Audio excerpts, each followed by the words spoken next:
రెండో సమూయేలు 16వ అధ్యాయం. దావీదు కొండ శిఖరము అవతల కొంచెం దూరం వెళ్ళిన తర్వాత మెఫీబోషేతు సేవకుడైన సీబా గంతలు కట్టిన 2 గాడిదలను తీసుకొని వచ్చెను. 200 రొట్టెలను, 100 ద్రాక్ష గెలలను, 100 అంజూరపు అడలను, ద్రాక్షారసపు తిత్తి ఒకటియు వాటి మీద వేసి ఉండెను.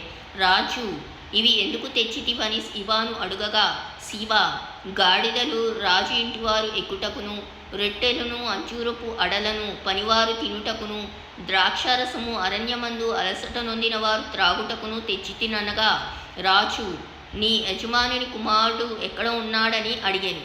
అందుకు సీబా, చిత్తగించుము, ఈవేళ ఇశ్రాయేలీలు తన తండ్రి రాజ్యమును తనకు తిరిగి ఇప్పింతురనుకొని అతడు యెరూషలేములో నిలిచి ఉన్నాడనెను. అందుకు రాజు, మెఫీబోషేతునకు కలిగినదంతయు నీదే అని సీబాతో చెప్పగా, సీబా, నా ఏలినవాడా రాజా, నీ దృష్టి అందు నేను అనుగ్రహం పొందుదునుగాక, నేను నీకు నమస్కారం చేయుచున్నాననేను. రాజైన దావీదు బహూరీము దాపునకు వచ్చినప్పుడు సౌలు కుటుంబీకుడకు గేరా కుమారుడైన షిమ్మీ అను ఒకడు అచ్చట ఉండి బయలుదేరి వచ్చెను. అతడు వెంట నడుచుచు దావీదును శపించుచు జనులందరినూ బలార్జులందరినూ దావీదు ఇరుపార్శ్వములుండగా రాజైన దావీదు మీదను అతని సేవకులందరి మీదను రాళ్ళు రువ్వుచూ వచ్చెను. ఈ షిమ్మీ, నరహంతకుడా, దుర్మార్గుడా, చీపో, నీ వేల వలనని నీవు వెళ్ళగొట్టిన సౌలు ఇంటివారి హత్యను యెహోవా నీ మీదికి రప్పించి, యెహోవా నీ కుమారుడైన అబ్షాలోము చేతికి రాజ్యమును అప్పగించి ఉన్నాడు. నీవు నరహంతకుడవు గనుకనే నీ మోసములో నీవు చిక్కబడి ఉన్నావని చెప్పి రాజును శపింపగా, సెరూయా అభిషై, ఈ చచ్చిన కుక్క, నా ఏలినవాడువును రాజువునగు నేను శపింపనేలా? నీ చిత్తమైతే నేను వానిని చేరబోయి వాని తల ఛేదించి వచ్చేదననెను. అందుకు రాజు, సెరూయా కుమారులారా, మీకును నాకును ఏమి పొందు? వానిని శపింపనీయుడు. దావీదును శపింపమని యెహోవా వానికి సెలవీయగా, నీవు ఇలాగున ఎందుకు చేయుచున్నావని ఆక్షేపణ చేయగలవాడెవడని చెప్పి అభిషయితోనూ తన సేవకులందరితోనూ పలికినదేమనగా, నా కడుపున పుట్టిన నా కుమారుడే నా ప్రాణం తీయచూచుచుండగా ఈ బెన్యామీనీయుడు ఈ ప్రకారం చేయుట ఏమి మానుడి? యెహోవా వానికి సెలవిచ్చి ఉన్నాడు గనక వానిని శపింపనీయుడి. యెహోవా నా శ్రమను లక్ష్యపెట్టునేమో, వాడు పలికిన శాపమునకు బదులుగా యెహోవా నాకు మేలు చేయునేమో. అంతటా దావీదును అతని వారును మార్గమున వెళ్ళిపోయిరి.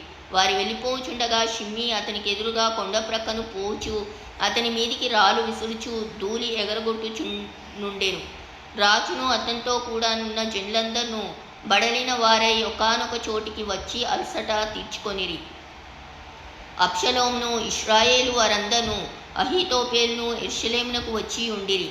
దావీదుతో స్నేహంగానున్న అర్కీయుడైన హూషై అను అతడు అబ్షాలోము వద్దకు వచ్చి అతన్ని దర్శించి, రాజు చిరంజీవి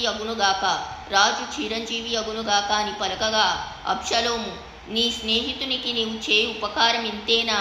నీ స్నేహితునితో కూడా నీ వెళ్ళకపోతివేమని అతన్ని అడుగగా, హూషై, యెహోవాయును ఈ జనులను ఇశ్రాయేలీలందరూ ఎవని కోరుకొందురో నేను అతని వాడనగుదును, అతని యొద్దనే యుందును. మరియు నేనెవనికి సేవ చేయవలను? అతని కుమారుని సన్నిధిని నేను చేసినట్లు నీ సన్నిధిని నేను సేవ చేయుదునని అబ్షాలోము వద్ద మనవి చేశాను.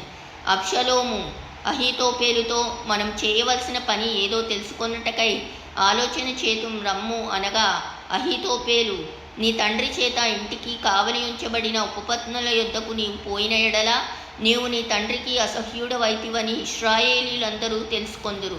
అప్పుడు నీ పక్షంననున్న వారందరూ ధైర్యం తెచ్చుకొందురని చెప్పెను. కాబట్టి మేడ మీద వారు అబ్షాలోమునకు గుడారం వేయగా ఇశ్రాయేలీలకందరికీ తెలియనట్లుగా అతడు తన తండ్రి ఉపపత్నులను కూడెను. ఆ దినములలో అహీతోపెలు చెప్పిన ఏ ఆలోచన అయినను ఒకడు దేవుని యొద్ద విచారణ చేసి పొందిన ఆలోచన అయినట్టుగా ఉండెను. దావీదును అబ్షాలోమును దానిని అట్లే ఎంచుచుండిరి.